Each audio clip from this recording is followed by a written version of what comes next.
able successors to the legacies and the Diocese of Lagos West. My Lord Bishop, the Lord Bishop of Badagry, another son of Baba Adebiyi. Permit me, my dear Father, the chairman of today, I must give honor to the Episcopate. Thank you, our dear Father, Chief Dr. Shegun Osunkaye, and Mama, Chief Mrs. Osunkaye. Thank you so much for being here for us all the time. We must recognize and thank Governor Fayemi for his presence. It's very symbolic. And the representative, thank you so much, sir. Recognized. Especially thank the chief. When all is said and done, more will be said and done. Waters pass under the bridge. At the end of the day, the family remains solid in upholding the legacy. I want to thank you for being who you are. I met one of you in Maryland, USA just a few months ago, and I was so happy. I had a discussion with him to say that God in heaven is very proud of you all. Thank you. And the son-in-law of Prophetically, thank you all of you.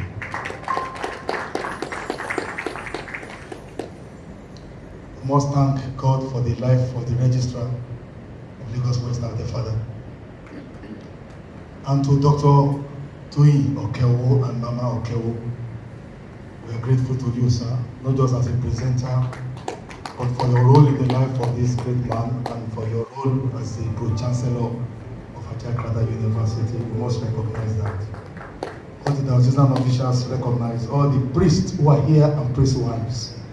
That aspect of the protocol must recognize you and your presence, for you are the anchor of the ministry. And to the authors, especially, they are called editors here. Chief Dari Babari, sir, your name alone is a brand, and your name as an imprint on this book serves a lot. Thank you very much for your legacy in Nigeria. Thank you. Together with Mr. Wada Adebiyi, thank you for editing this book. All dignitaries, our dear presenters, our fathers, I greet you all. Good afternoon in Jesus' name. Amen. This is a book review. And the purpose is to introduce this book to you. The title of the book is My Name is Peter. An intimate biography of Bishop P.A Adebiyi. Editors are Chief Dari Baba Rinsa, Commander of the Order of the Niger, Mr. Wada Adeyemi. Both edited it, and they are the authors of this book. Assisted by the children, especially Venerable Fatili, running around to get materials. This book is published this month, April 2026. It is the latest book in town. It has 319 pages and it is well indexed. The publisher is Gaskia Media Limited, Lagos. And I'm sure Gaskia in Hausa means truth. That's very symbolic. So the publisher is an upholder of truth, and they have published a book about truth. The cover design has the picture of our dear father, Bishop Dr. P.A Adebiyi in his episcopal robe, Koba Mitre. And this cover was designed by Mbofong Udose, a veteran. It has a total of 16 pages. It has what is called a prologue, authored by Most Reverend Dr. Jasper Peter Akinola, former primate of the Church of Nigeria, and the proud beneficiary of being one of the 100 most important influential citizens in the world during his own era. The foreword has been written by 3 eminent fathers. The first foreword was written by the Lord Bishop of the Diocese of Lagos West, Ibliso. The second foreword written by Archbishop Olushina of Fakwe in his capacity as Archbishop of Lagos Episcopal or Ecclesiastical Province. And then the third one is by Bishop Stephen Fagbemi, ably represented here. This book is dedicated to our mother, our great mother, our matriarch, Mama Caroline Adebiyi Adebiyi.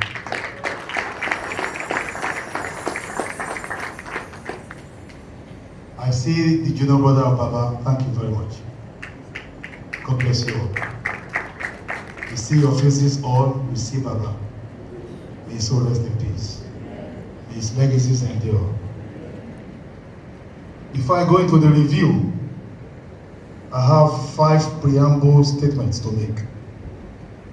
Number 1 is to thank you for asking me to be the reviewer. Myself, a beneficiary of mentorship and spiritual fatherhood under Baba Adebiyi. He preferred me canon. He preferred me venerable Archdeacon in Lagos West. He appointed me a member of the Constitution Drafting Committee when this diocese was to start. He also appointed me then the chairman of the Board of Evangelism and had an opportunity to have really served under him. And I was also very fortunate to be his head of department at Lagos State University. The faintest ink is better than the sharpest memory.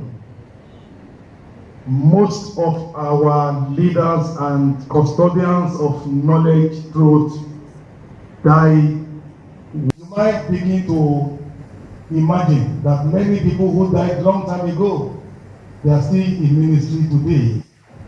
A number of times when I am bored and I want to hear sound messages, I will not go to the prosperity preachers on television today on the cable network. I go to listen to the dead to preach. Those who died long time ago, their messages are still on. On your YouTube today, you can still hear Miles Morrow. You can still hear the voices of Transport. You can still hear the messages of the They still preach today, so the dead don't die off. That is part of them. In the area of print, this book is still going to keep Baba Peter Adebiyi alive in ministry even after his physical body had gone. And so this is an exercise of good mentor. Number 3, amnesia is a common disease to majority of Nigerians today. No matter who you are, whether in church or in society, as soon as we die, people will forget us. This hall ought to be full 10 times over, judging by the gigantic nature of Peter Adebiyi. No matter what you do, no matter your achievement, as soon as you are gone, people will forget you. That's the reason why books like this are very important. As long as you have it on your shelf and you read the story, it's given to the foundation, you are keeping this memory alive. Baba cannot die, he continues to live, and he will rest perpetually in heaven in the bosom of the Lord in the name of Jesus. Amen. The 4th remark is about the title. The title has been cast in a very ingenious manner. I am Peter. I wonder why you why you chose that as a title. In other words, you are introducing him as if Peter is the one speaking. But theologically, let's look at that title in a converse form. There was a dialogue between Jesus Christ and the apostles. He spoke to Peter. Who do men say I am? And who do you say I am? Peter confessed Christ as the Lord. And Jesus said, you are Peter, rock. Conversely now, you have used that title. He is not saying you are Peter, but Peter, who has served his master, is saying to all of us here, I still remain, I am Peter. That title is very symbolic and is very good. Number 5, why another biography? Another biography because you can never exhaust all the man has done in life. When Papa passed, a number of books were published. Even his own charges were published, and a number of remarks were also published. But then, they were not intimate enough. With great regret, I want to say that I had an opportunity to have been called by Baba Adebiyi Biography to write his biography. And he told me intimate things concerning his life, concerning his marriage, concerning when he was visiting Awolowo in prison, in detention, concerning so many things people never heard about. I concluded the biography, which unfortunately has not seen the light of the day, because as soon as I finished, another biography quickly surfaced and I had to bury mine. When the title is containing the word intimate, it simply means that this book justifies why another biography. This one is an intimate account of the life of this man that you got to know, which you do not know enough. And I want to remind us that even today, his voice continues to resonate. Anglican communion is in a crisis today, a terrible crisis of faith, which started from the Lambert 1998 over an very unnecessary ethical and moral issue, homosexuality of all issues. And this has really dragged the Anglican Church in the mud. And today, we have actually lost the communion. We are holding on to just the remnant to see how we can bring it up.